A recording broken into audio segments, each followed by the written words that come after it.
महत्वाची बातमी, राज्यातील शेतकऱ्यांच्या खात्यात उद्या 4,000 रुपये जमा होणार आहेत। पीएम किसान सन्मान आणि नमो शेतकरी महासन्मान निधीचे हे पैसे जमा होतील। पंतप्रधान मोदींच्या हस्ते उद्या वाशिममधील कार्यक्रमातून रक्कम वितरित करण्यात येईल। पीएम किसान सम्मान निधि आज दुनिया की सबसे बड़ी डायरेक्ट बेनिफिट ट्रांसफर स्कीम बन चुका है। अभी तक देश के करोड़ों किसान परिवारों के बैंक खाते में 3.25 लाख करोड़ रुपए जमा हो चुके हैं। यहां वाराणसी जिले के किसानों के खाते में भी 700 करोड़ रुपए जमा हुए हैं। मुझे खुशी है कि पीएम किसान सम्मान निधि में सही लाभार्थी तक लाभ पहुंचाने के लिए टेक्नोलॉजी का बेहतर इस्तेमाल हुआ है। कुछ महीने पहले ही विकसित भारत संकल्प यात्रा के दौरान भी 1 करोड़ से अधिक किसान इस योजना से जुड़े हैं। सरकार ने पीएम किसान सम्मान निधि का लाभ पाने के लिए कई नियमों को भी सरल किया है। जब सही नीयत होती है, सेवा की भावना होती है, तो ऐसे ही तेजी से किसान हित के, जनहित के काम होता है। भाई और बहनों, 21वीं सदी के भारत को दुनिया की तीसरी बड़ी आर्थिक ताकत बनाने में पूरी कृषि व्यवस्था की बड़ी भूमिका है।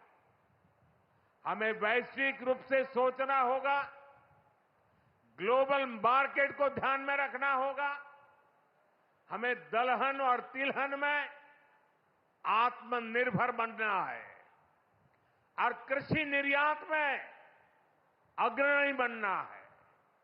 अब देखिए, बनारस का लंगड़ा आम, जौनपुर की मूली, गाजीपुर की भिंडी, ऐसे अनेक उत्पाद आज विदेशी मार्केट में पहुंच रहे हैं। वन डिस्ट्रिक्ट वन प्रोडक्ट और जिला स्तर पर एक्सपोर्ट हब बनने से एक्सपोर्ट बढ़ रहा है और उत्पादन भी एक्सपोर्ट क्वालिटी का होने लगा है। अब हमें पैकेज फूड के ग्लोबल मार्केट में देश को नई ऊंचाई पर ले जाना है और मेरा तो सपना है कि दुनिया की हर डाइनिंग टेबल पर भारत का कोई न कोई खाद्यान्न या फूड प्रोडक्ट होना ही चाहिए। इसलिए हमें खेती में भी जीरो इफेक्ट, जीरो डिफेक्ट वाले मंत्र को बढ़ावा देना है। मोटे अनाज, श्री अन्न का उत्पादन हो, औषधीय गुण वाली फसल हो या फिर प्राकृतिक खेती की तरफ बढ़ना हो, पीएम किसान समृद्धि केंद्रों के माध्यम से किसानों के लिए एक बड़ा सपोर्ट सिस्टम विकसित किया जा रहा है। भाई और बहनों, यहां इतनी बड़ी संख्या में हमारी माताएं बहनें उपस्थित हैं। माताओं बहनों के बिना खेती की कल्पना भी असंभव है। इसलिए अब खेती को नई दिशा देने में भी माताओं बहनों की भूमिका का विस्तार किया जा रहा है। नमो ड्रोन दीदी की तरह ही कृषि सखी कार्यक्रम ऐसा ही एक प्रयास है। हमने आशा कार्यकर्ता के रूप में बहनों का काम देखा है। हमने बैंक सखियों के रूप में डिजिटल इंडिया बनाने में बहनों की भूमिका देखी है। अब हम कृषि सखी के रूप में खेती को नई ताकत मिलते हुए देखेंगे। आज 30,000 से अधिक सहायता समूहों को कृषि सखी के रूप में प्रमाण पत्र दिए गए हैं। अभी 12 राज्यों में ये योजना शुरू हुई है। आने वाले समय में पूरे देश में हजारों समूहों को इससे जोड़ा जाएगा। ये अभियान 3 करोड़ लखपति दीदियां बनाने में भी मदद करेगा। भाई और बहनों, पिछले 10 वर्षों में काशी के किसानों के लिए केंद्र सरकार ने और राज्य सरकार ने पिछले 7 साल से राज्य सरकार को मौका मिला है, पूरे समर्पण भाव से काम किया है।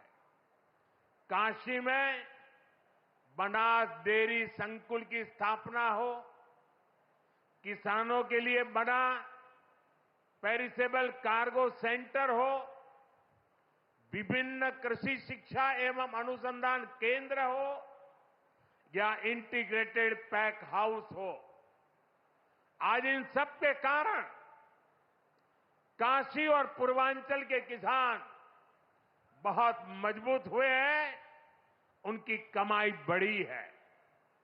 बनास डेयरी ने तो बनारस और आसपास के किसानों और पशुपालकों का भाग्य बदलने का काम किया है। आज ये डेयरी हर रोज करीब 3 लाख लीटर दूध जमा कर रही है।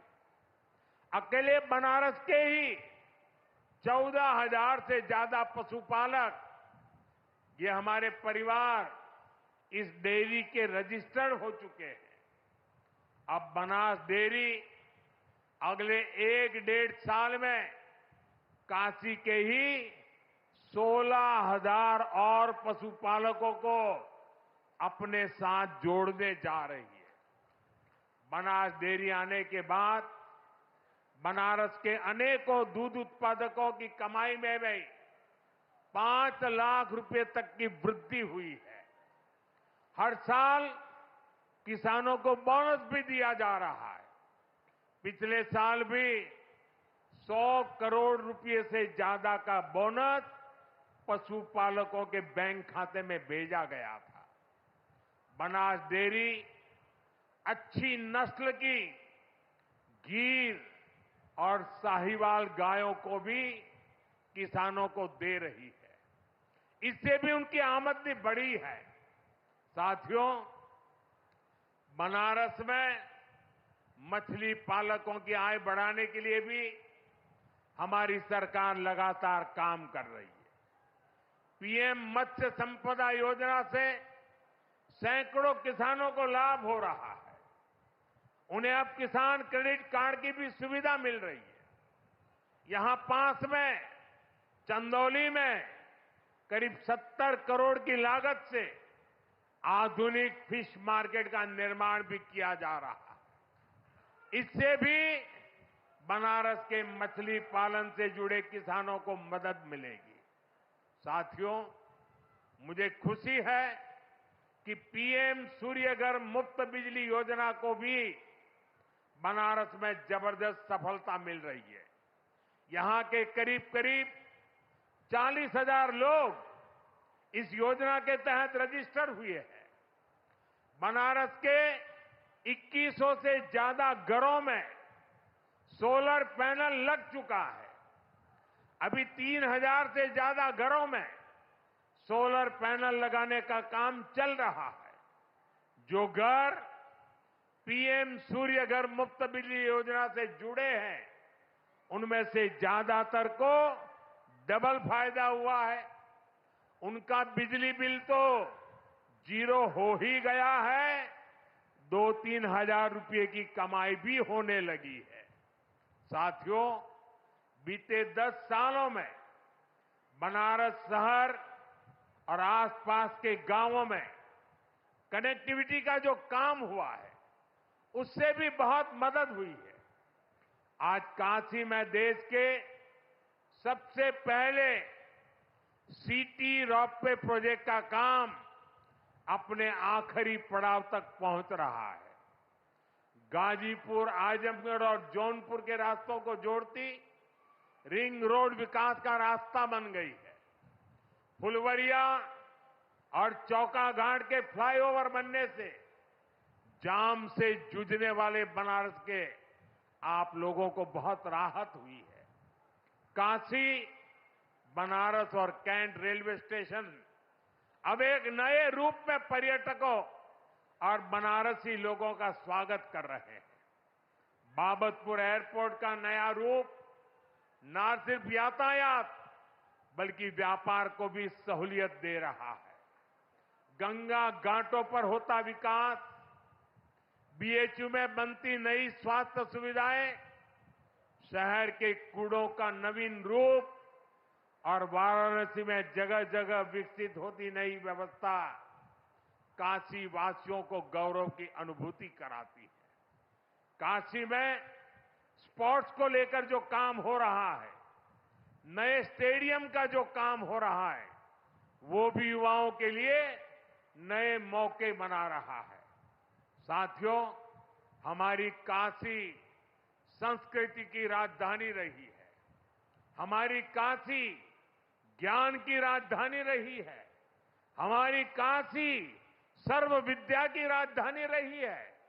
लेकिन इन सबके साथ साथ काशी एक ऐसी नगरी बनी है जिसने सारी दुनिया को ये दिखाया है कि हेरिटेज सिटी भी अर्बन डेवलपमेंट का नया अध्याय लिख सकती है।